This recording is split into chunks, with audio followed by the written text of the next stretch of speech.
Hey everyone, this is Lynn Bartown, and you are listening to the A.P.E.X. Hour on KSUU Thunder 91.1. In this show, you get more personal time with the guests who visit Southern Utah University from all over, learning more about their stories and opinions beyond their presentations on stage. We will also give you some new music to listen to and hope to turn you on to some new sounds and new genres. You can find us here every Thursday at 3 p.m. or on the web at seu.edu/apex. But for now, welcome to this week's show here on Thunder 91.1.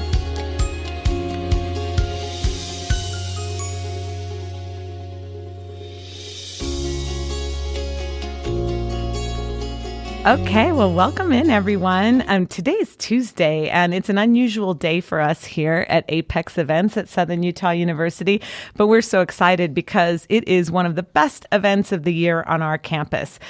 Today is our Festival of Excellence, and so for any of you who've been listening, you heard us promoting and talking about it a couple weeks ago, but what today is on our campus is a day where all students are encouraged to attend the Festival of Excellence. What is the Festival of Excellence?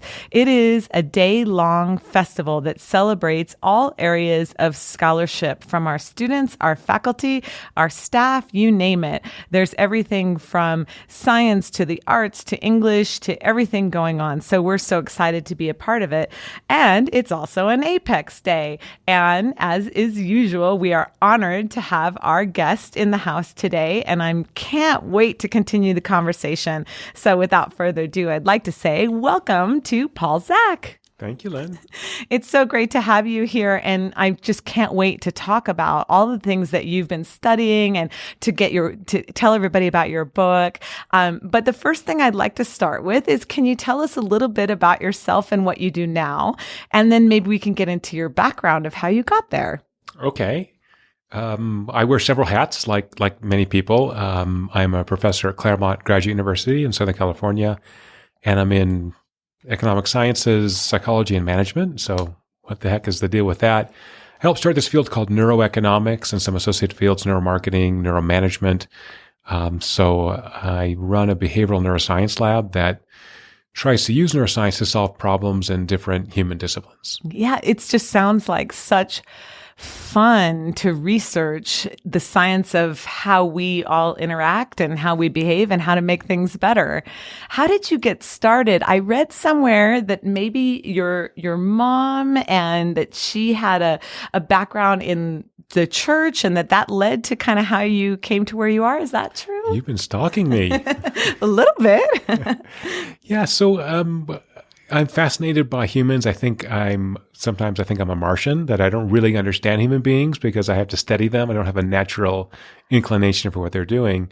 I think it's like great comedians are always kind of outsiders, right? I feel like I'm a bit of an outsider to a human. Wow. So I really want to run experiments and allow data and science to kind of inform rather than develop my own opinions, because maybe I don't trust myself or whatever.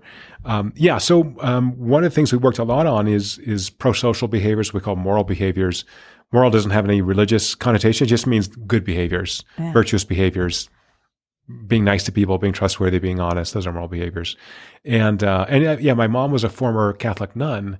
And so as a kid growing up, we had these, she was very strict on every sense, follow exactly what the church says. And if you drive by a Catholic church, you had to make the sign of the cross. I mean, it was like deep, Catholic knowledge. And at some point I just said, this just seems like too much. Like if I read the Bible, it looks like love everybody, New Testament in particular, love everybody, just be a good person.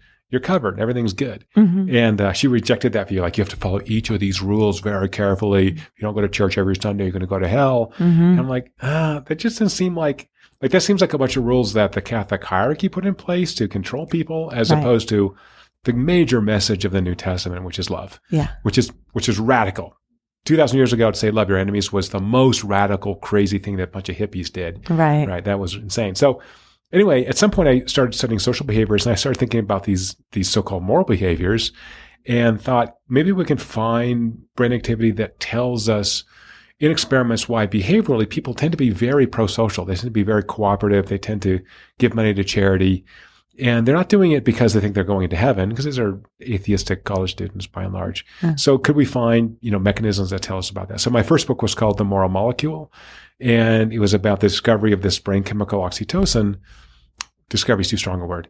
I found a way to measure the acute production of oxytocin in humans, and by having this tool, we could ask all kinds of interesting questions about why humans, by and large, get along so well with each other.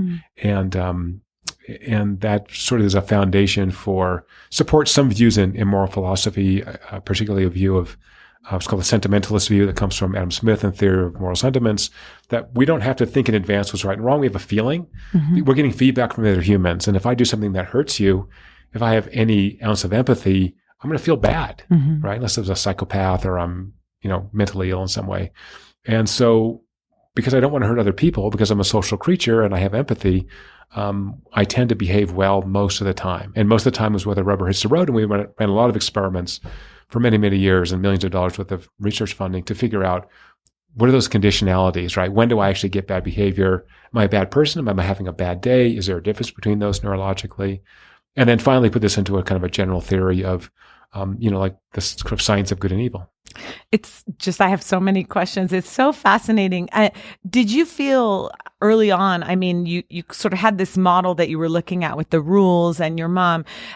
Did you start to get into the science early, or did the science come in as a way to address those thoughts?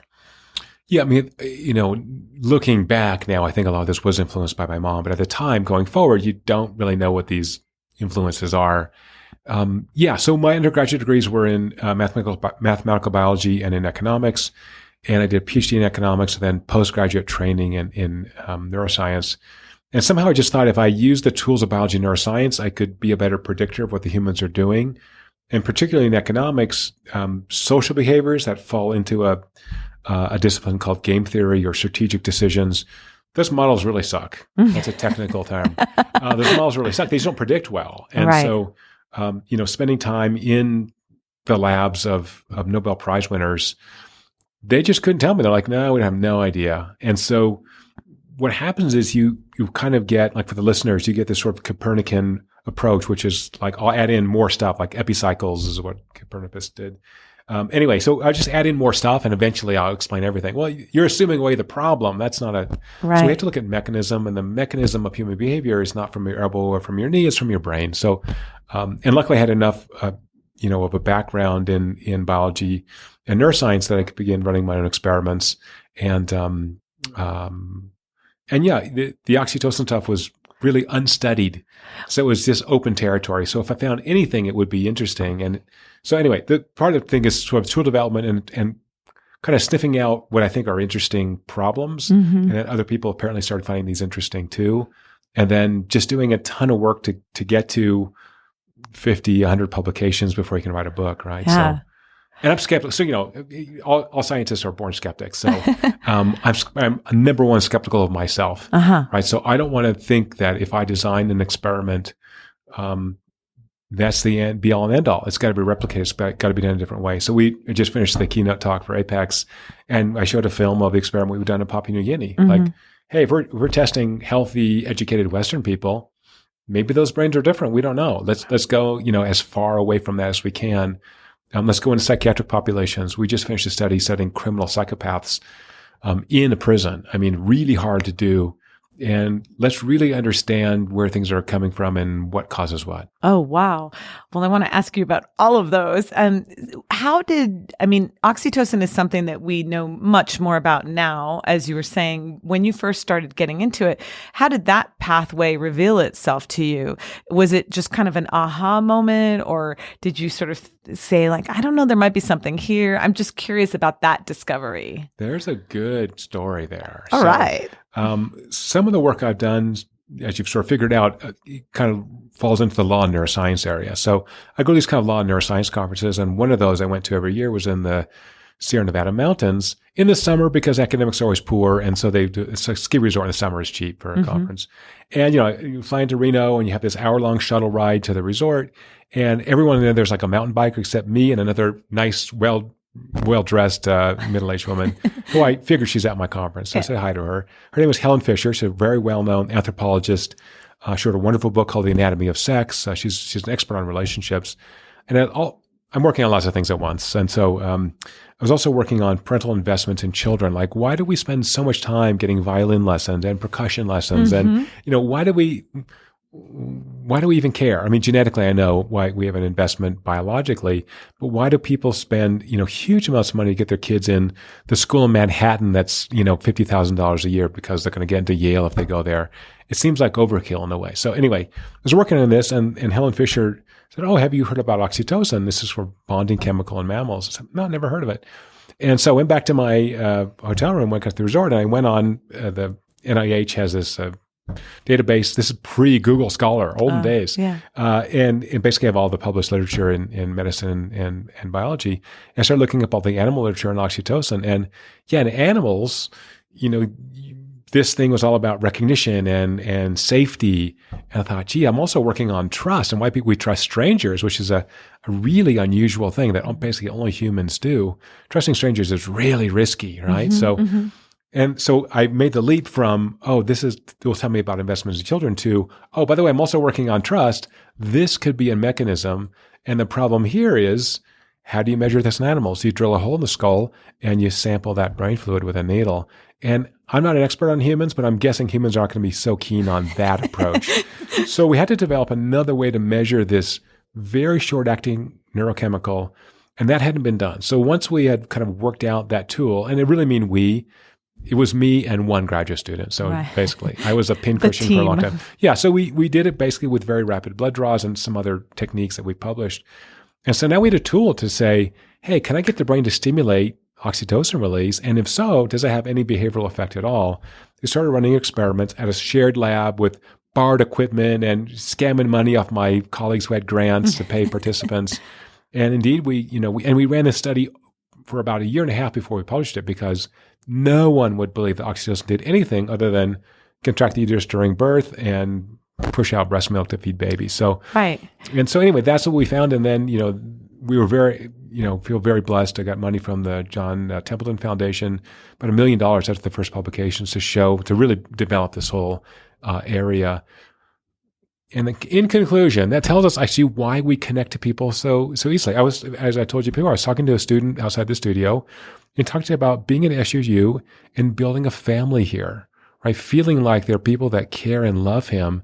And I thought, isn't that a wonderful thing? How easily we can form friendships, not only romantic relationships, all kinds of important relationships in our lives because we have this essentially overactive oxytocin system that releases when we meet people that we're connected to. So when we first met, like, you're a sweetheart, like, you're awesome. And so big oxytocin release, right? Yeah. And so, we're super comfortable around each other. I gave you a hug earlier. Like, it's not creepy. I'm not a stalker. I'm just feel very, very comfortable around you. And so that's really amazing. Again, other animals that we share a lot of genes with, like chimpanzees, do not do that. Yeah. Right? Either if you're another male, I'm going to have a fight with you. If you're another female, I'm going to try to, mate with you. So that's it. There's no friendships. Right? So there's some family relationships, but basically there's no friendships. Well, oxytocin originally was thought, as you just mentioned, to be just a female molecule or present in women. But part of what your study found is that no, this is absolutely something that we all have and we can really capitalize on. So that's exciting. Well, can I tell you a quick story about that? Do we have 30 seconds? So when I started doing this work, because I'm skeptical of myself, and I spent a lot of time in medical schools. My wife's a physician. And so I go to all these medical conferences and I would talk to like the OBGYNs who should know about oxytocin. And I said, here's my idea. And I went to look at trust and interacting with strangers. And this dude, it's always a guy, said, it can't be very important because it's just for women. I said, yeah, but men's brains make it too. There must be a reason why. The brain doesn't produce neurochemicals that are not useful. Yeah. And he goes, it's like nipples. It's just vestigial. And I'm thinking, what an ass. Sorry, I used a word. But I said, okay, I might be wrong, but I can be testably wrong. I think I can design an experiment to see if men and women have a stimulus that causes the brain to make this chemical. And if so, if that chemical predicts the kind of subsequent behavior we'll see. So, what do we learn from this? I'm a stubborn bastard. Well, that's great. You're giving us such great information from that stubbornness, so we'll take it anytime. It's already time for our first break, and we are in the studio with Paul Zak, and we're going to get back and talk about his most recent book, The Trust Factor, which we spent a lot of time with today, and we've been devouring on campus, which is about building high trust organizations. So stay tuned for that. In the meantime, I've got a few songs for you as usual. The first song I've got, I'm still on this South by Southwest kick from some of these new bands. This song is called The Spot, and the band is Your Smith. You're listening to KSCU Thunder 91.1.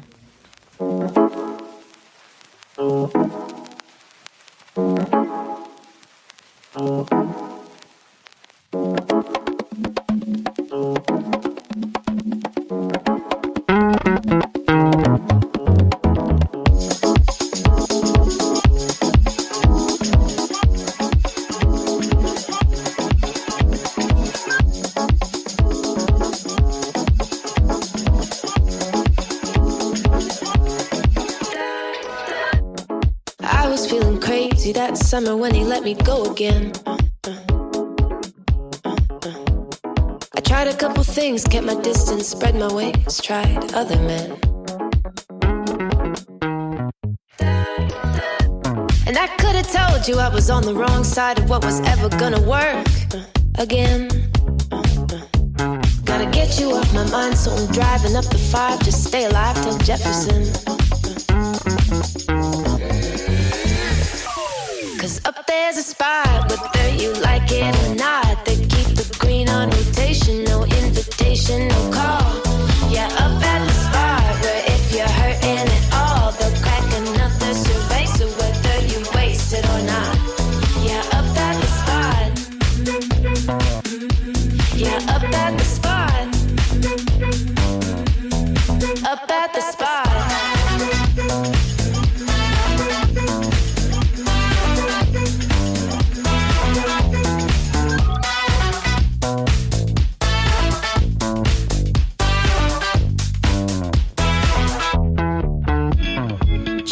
Some gum, walking home and feeling dumb from giving in to him another night.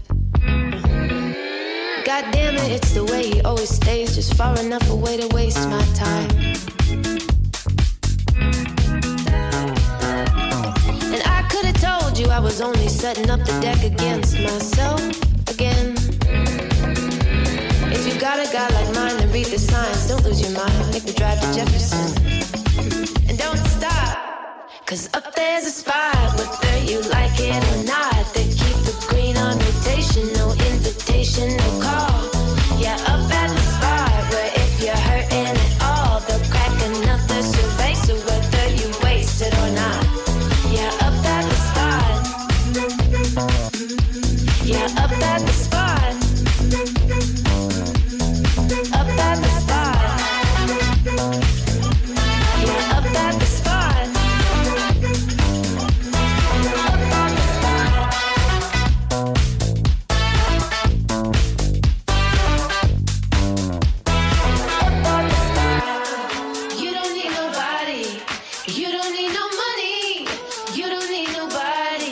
I can tell you that you don't need nobody, you don't need no money, so come on, bring your body over to the spot.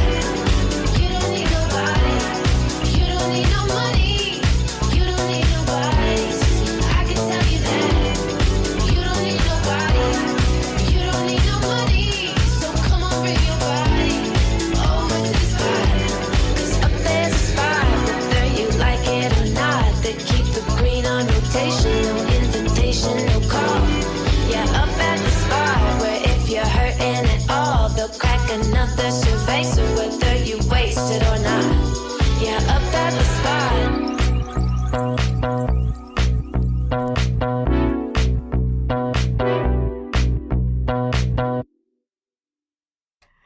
Okay, welcome back, everyone. We are back here at the Apex Hour, KSU Thunder 91.1. That song was called The Spot, and the band is called Your Smith.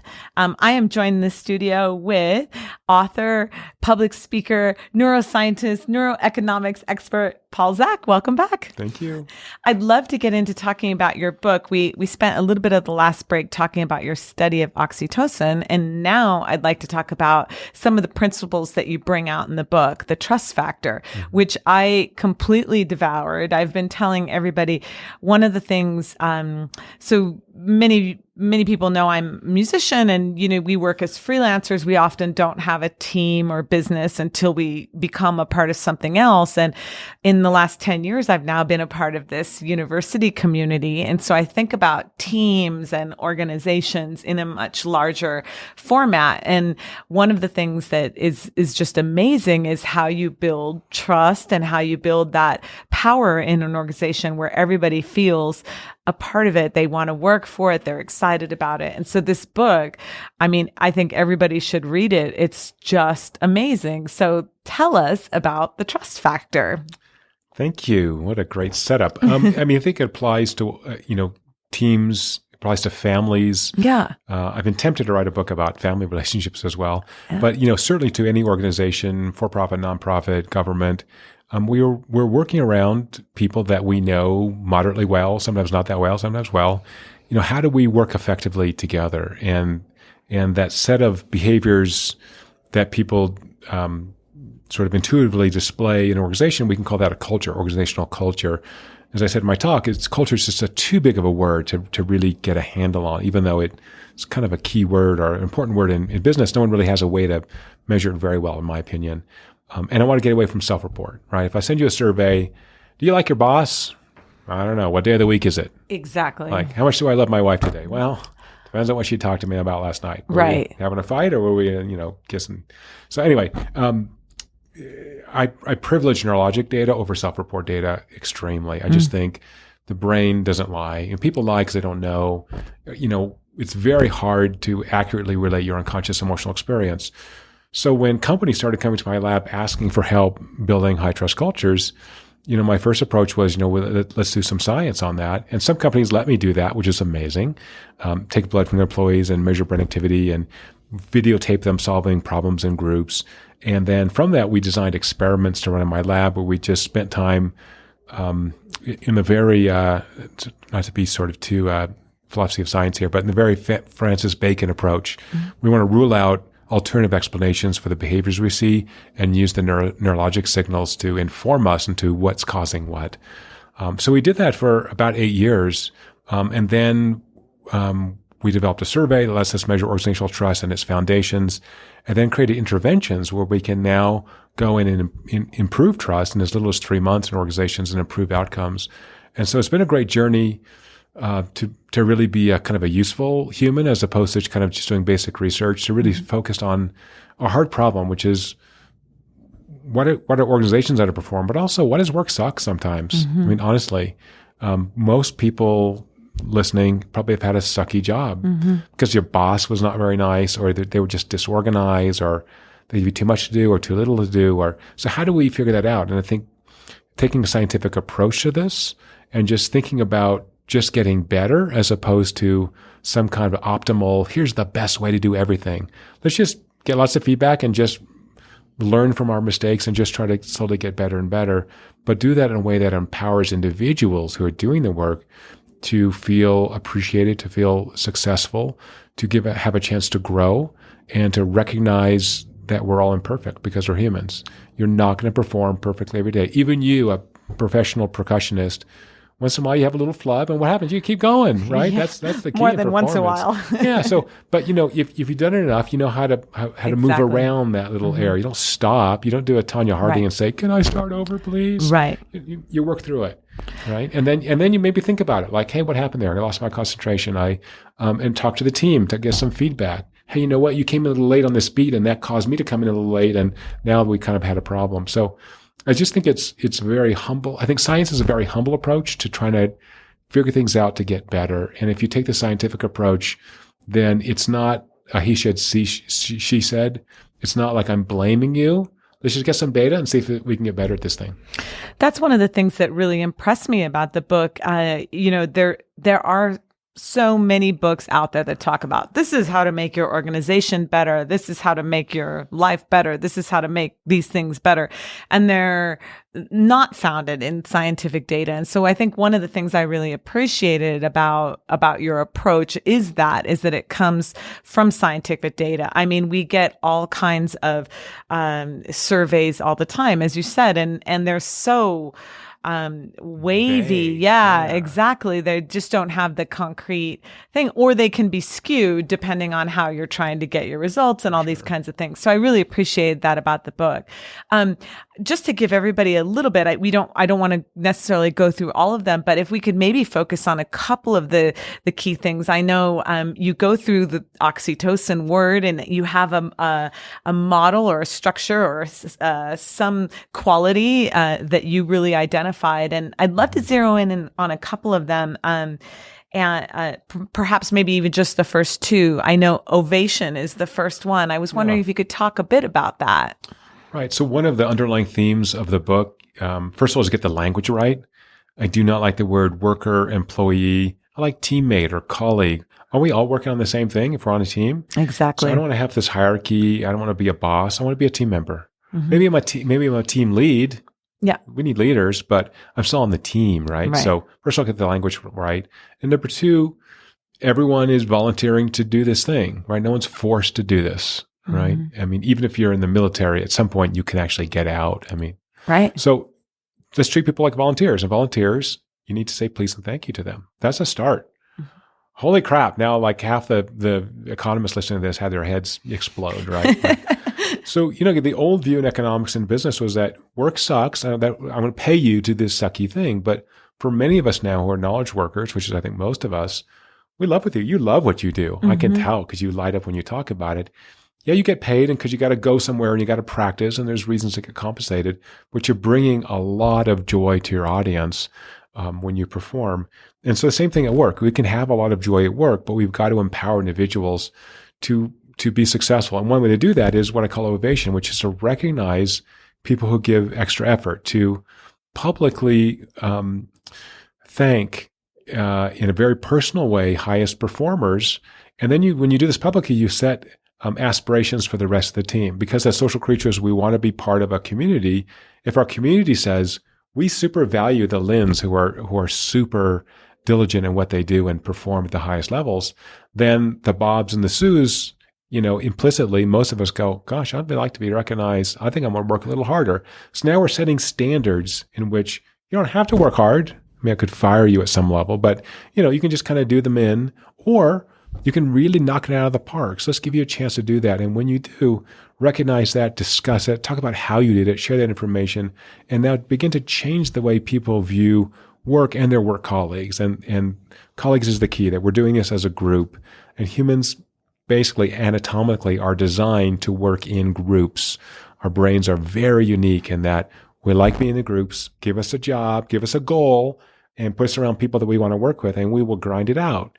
Right? So how do I create that team that just wants to grind it out?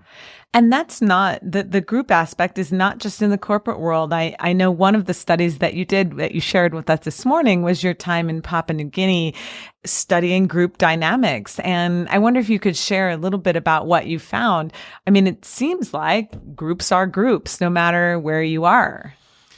Yeah, I think that was the most audacious organizational neuroscience experiment ever run, to go to the rainforest of Papua New Guinea and, there's this acronym from the World War II called FUBAR. If you don't know what it is, look it up. I won't say the words, but it was a FUBAR experiment. Like other than someone getting injured or killed, like almost everything happened. Actually, I got hurt, but anyway, stuff went down, let's say. Yeah. And we had to work all around that. But yeah, we found that even groups of Papua New Guineans living in the rainforest without running water, without electricity, without running water, the same brain mechanisms that we see that are active when these Papua New Guineans do group work for their community are active in Western Europe, are active in students, are active in children. So it's the same mechanism. So that gives us confidence that we can generalize the findings into organizations that we all find ourselves in. Again, going from families to school to sports teams. We work with rugby teams. We're, like, first of all, best blood draws ever did a lot of blood draws. So, rugby players, they have these veins like pipes. I could do blind blood draws on these guys. So, we really beat the crap out of this topic to really understand it, because I'm allergic to sloppiness because of my mom. Oh. I think there's no place in science for sloppiness. And so we want to make sure that this study really, really holds water. But now having to work with, 10,000, 50,000 person organizations and roll out changes in the way people interact with each other that have a positive impact on thousands of people's lives and improve their organization's performance.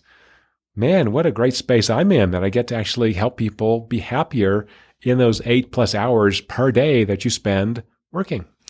And some of the action items, I remember in the video today, one of the things you mentioned is there's that group, the tribe, the group in Papua New Guinea, they collect together before a group activity. And I think that's one of the things that you also train is the daily interaction, the powwow, if you will. And can you talk about that strategy and some other simple strategies to maybe develop some small things in our organizations to develop this trust? Sure. This is not unique to me, but I love the 5-minute stand-up daily huddle. So first thing in the morning, get your team together and let's just talk about priorities. When you see really effective organizations, I mentioned I worked with a Container Store, which is a really wonderfully run company. When I've been with them, they will actually put their arms around each other for their daily huddle. They will literally, like a sports team, they will touch each other and talk about, look, goals are today are these things. We got a sale in aisle 7 and we want to help people. And it gives you confidence they do that. And they do an ending of the day huddle too. So they get together and they just do a quick debrief. So again, I do a lot of work with the military. The military does the same thing. After every, practiced interaction, and actually real interactions as well, but I trained with them, they stop the action. They go, okay, let's do debrief. 3 things we did right, 3 things we did wrong. And everyone gets to contribute, no matter how junior you are. Whatever weirdo professor who's helping out can contribute to. Let's just try to learn from this now, right now, before we wait 6 months to talk about, hey, Lynn doesn't seem like she's selling enough widgets. Right. What the hell? Right. Like, okay, why are you having trouble selling widgets? Oh, you know what I do? I do this, blah, blah, blah. Show them the widget, hold it up, whatever that is, right? So it's really got to be immediate. And that's right out of the neuroscience, that the brain builds these feedback loops, but you've got to do it pretty much immediately. You've got to, for our science listeners, the term of art in neuroscience is long-term potentiation. So you have to potentiate this pathway. You have to use it intensively enough or a short period of time where you change the sort of bias in the way the brain activates. And so how do we do that in organizations? The same way we do it in music. We practice, and get feedback. Yeah. So if you're a pro now, but if you, in the beginning, when you were a student learning percussion, you had a lot of teachers give you feedback and a lot of colleagues give you feedback. Oh, yeah. Right? Except now you're a professional. You really probably can critique yourself. But still seek it out. Yeah. Get some feedback. How's this working for you? Right? So we can do the same thing in organizations, and we should be secure enough. We should trust the people around us enough that we can get honest feedback just to get better and to give honest feedback and do that in a caring way, right? Not to like, Lynn sucks because she always hits the first beat, Right. No, say, you know what, Lynn, it looks like you're a little off. How do we work around this so the music really, really, is perfect? I want to get better. Yeah. So I have a simple goal in life, by the way. I'll share this with you because you're so nice. I just want to be slightly less stupid over time, right? That's a really modest goal. I'm not sure I'm reaching it, but I think that's a reasonable goal. Like just trying to learn a little bit to get a little bit better and help the people around you get a little better. So I love that. Well, it's time for our next musical break. Yay. This song is a band called American Football. Some of you may know, and it's a newer song by them. And it's a song called Uncomfortably Numb. Excuse me. Might be good if it was Uncomfortably Young, but it's Uncomfortably Numb. Thanks for listening. This is KSU Youth Under 91.1.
The lessons are so much less obvious.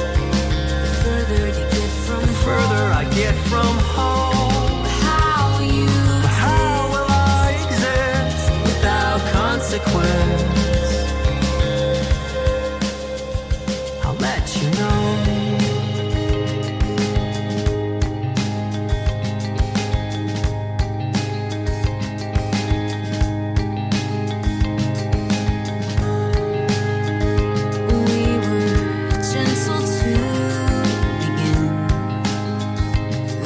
Pushed you around to break you in.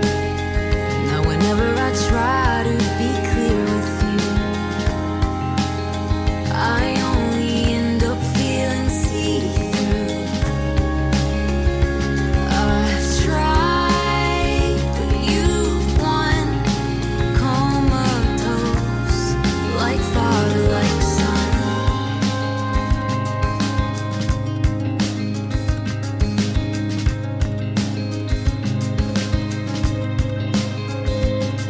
The lessons are so much less obvious. The further you get from further I get from home. How will I exist? I don't wanna know. Blacked out, rejected. I just want you home. I'll make you friends in the ambulance.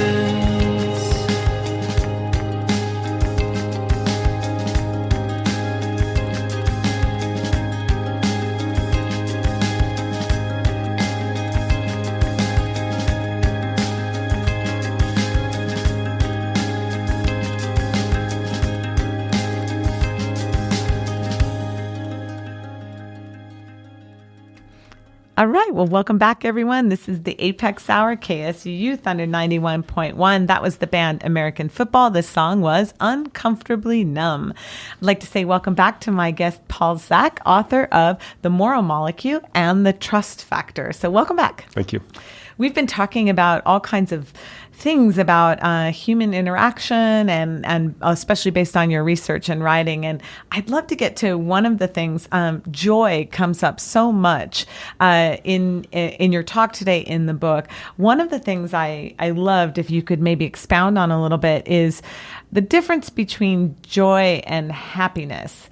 And, you know, that's one of the things that for me as an educator, we really struggle with, because I think the students, a lot of people have this idea that I should be happy. I should be happy all the time with what I'm doing. And I think one of the things that you articulate really well is this idea that the joy of the challenge and all of these aspects of the work then make you happy overall over time. But it's not like I am not happy every single day when I'm practicing music. Some days I don't want to practice, but Right. the overall overarching entity is that I love playing music. So I wonder if you could comment on that at all. It's a great question. And there are really distinct differences between happiness, which is more of an acute state, and joy or satisfaction, which is more of a kind of long-term state. So let me illustrate with a story, the difference between the two. The first time I took my daughter skiing, she was maybe 11 or 12 years old. And I'm not a good skier, so I'm, just coached her the same, pizza, French fry thing. Anyway, so we're having a good day doing the baby slopes.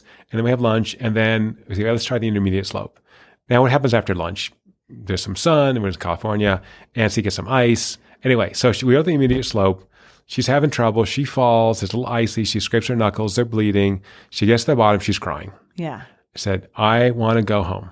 And I said, as a very good father, I said, no, you cannot go home until you do that hill one more time. Good for you. No, I'm not going to go home. I want to go home. I said, no, you can't do it. You got to do it one more time. Anyway, so finally, after some cajoling, I get her to go up there, and she skied all the way down, and she felt joy. Right? She felt like I accomplished something that was really hard, and I suffered to do it, literally.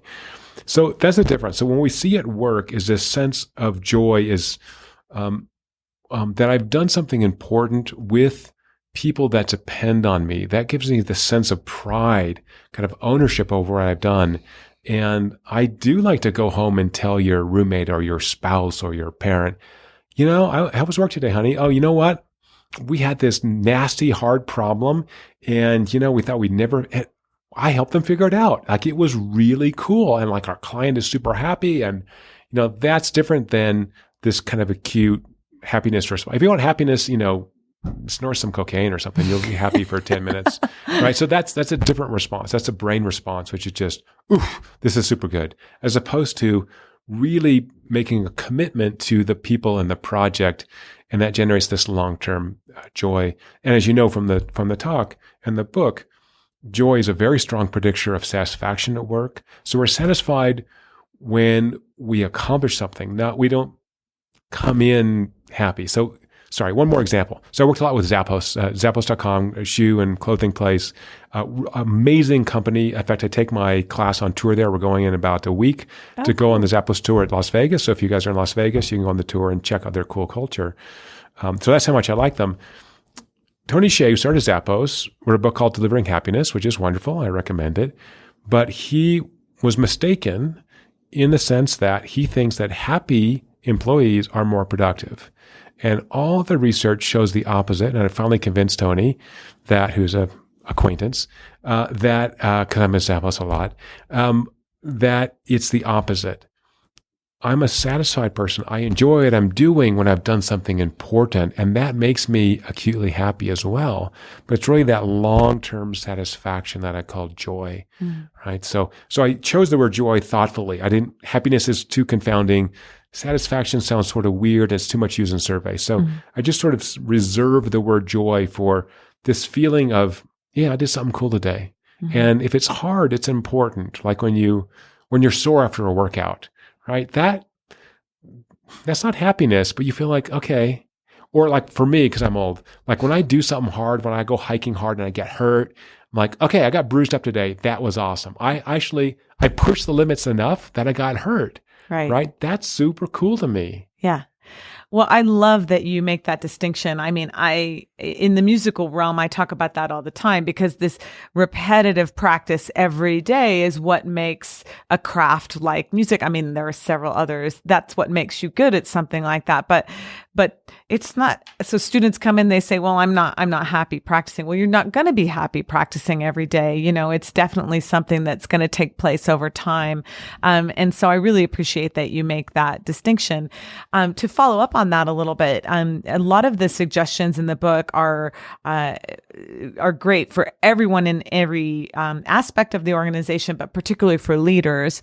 I was wondering, for anybody who's listening or any students that maybe saw the talk today who want to start building their trust from the bottom up, so to speak, from them right there, what could people do if they want to find some of these wonderful things in their life or start pursuing some of these things? How can they make a difference from sort of the bottom up rather than the top down leadership? Any suggestions? That's a great question. And there's lots of examples of the book of the bottom up approach. So here's a simple thing that I try to do for every interaction, and I will do with you, dear Lynn, as well, which is to have the word service in your conversation.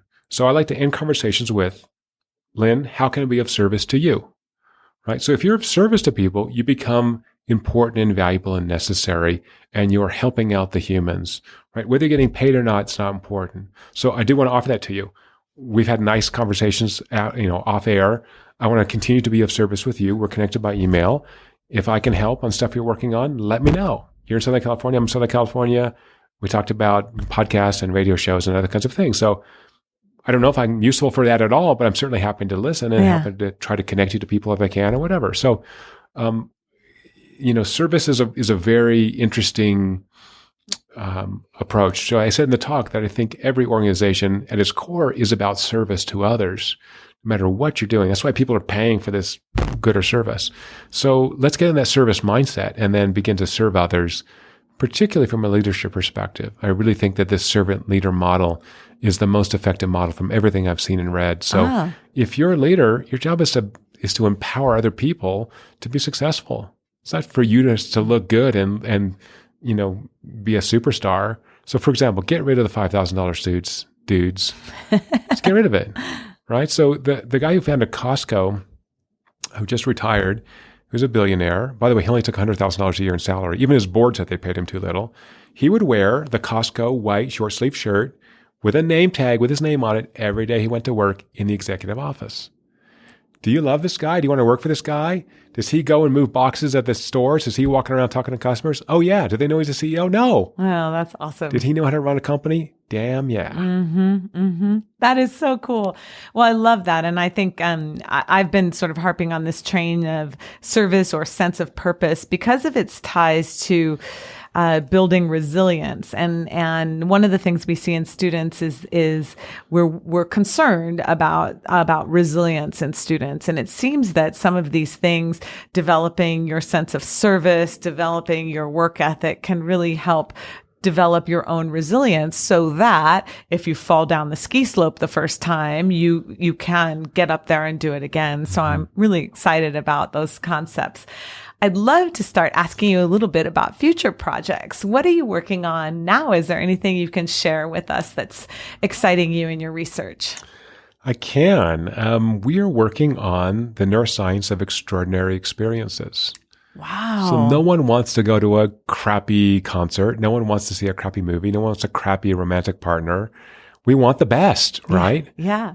The problem is the best is generally an unconscious emotional response to that experience or that movie or whatever it is. And so over about 10 years of research, parallel to the stuff we worked on in Trust Factor, we have identified neurologic signals that quantify second by second how good something is for you individually, and allows us now to measure in real time for any number of people. We've developed technology so that we can actually go and on the fly improve something, or certainly review and experience a concert, a classroom, and make it better. So we're heavily in the adult training space with a bunch of partners. So we've created a technology company that rolls out this hardware and software.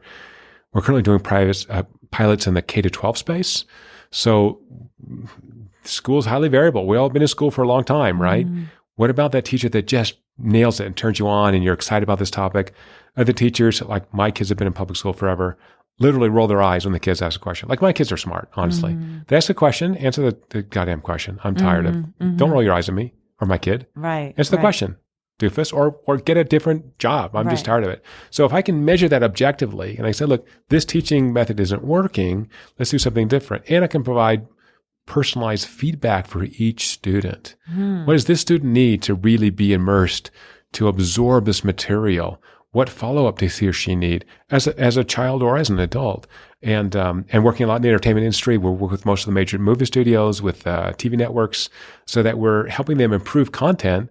So we don't get so many bombs from Hollywood or from the network TV, or, they got to push back against Netflix and HBO and all these other places, right? So they have a big incentive now to try to create better content. And we just don't know. We're just kind of guessing. So let's bring some science to that. And by the way, this is a work that originally was funded by the U.S. government through the Department of Defense, which was teaching Special Forces soldiers how to use storytelling to be more persuasive. And by the intelligence community that's looking at things like terrorist recruiting videos. We did a lot of work with them to help understand what influences people to do terrible acts. Wow. So now we're back to my mom. Yeah. It all comes full circle. It does. Well, that's exciting. I will look forward to reading more about that as time goes on. We just have a few minutes left, and I'd love to ask you a little bit about kind of not so much off topic, but a little bit looser. Who inspires you? Do you have any writers or scientists that or models that have been your inspiration in your studies or in your career? Such an unfair question. I think I'm really interested in outliers, in the weirdos, the people don't follow the right paths. There's a wonderful book you may know by Stephen Pressfield, who wrote The Legend of Bagger Vance and lots of other TV movie scripts, called The War of Art. Do you know this book? Oh yes, I know it well. Oh gosh, Fantastic. It's the manual for doing what you think is going to change the world. And he talks about resistance, external and internal resistance to doing something new and novel. It is so inspirational, and I've read it many times and given it away many times. So, we all have unique gifts, and, you shouldn't be stubborn and stupid. You should listen to the world's telling you. And if the world is not accepting what you're doing, do something different. Just, you can pivot, but fight that resistance, fight the naysayers and your internal naysayer. Yeah. Who are you to do something unique, right? Lynn. Right. So the critic, right? The critic. Your You got to fight that inner critic. And as Pressfield said, the inner critic never fights fair. It's a dirty fighter. So you got to fight dirtier. You got to get up earlier. You got to work harder. Right. You got to be committed. You got to tell your friends what you're doing. You've got to, lash yourself to the sails and sail past and make sure it happens. And then if you do that for 5 years, it doesn't work, you should try something new. But I think, I'm fascinated by the outliers. That really inspires me. The people who knowingly or unknowingly did something really wacko end up working out. My last question for you is one of my favorites. And it's something that we ask everyone, and it can be anything. And that is, what's turning you on this week? And it could be a book. It could be a TV show. It could be a song. It could be an experience. It could be a food. It can be anything you like. But I'd like to ask you, as our parting shot for the day, Paul Zach, what's turning you on this week? You're going to think this is pandering, but I'm going to tell you. I have a very, very boring life. I have It doesn't kids. sound like that. I work 14 jobs. You know what turns me on this week? Utah. When I'm on the road, all kinds of crazy things happen to me. You have no idea. I met my wife on an airplane. That tells you. That's so awesome. I meet the most amazing people like you, Lynn. I'm just privileged to be able to travel around the world and interact with people who seem to want to talk to me for some reason. So I am so enamored of this place, of this university, has such great vibes. I ran into your president recently. I told him the same thing. Like, I'm happy here. Like this has got some good energy. Like, I don't know what you're doing, but it's kind of rocking the world. So Yay. It's rocking my world. I'm thrilled to be here, and everyone's been so nice. Even you, Lynn, have been nice to me. Shockingly.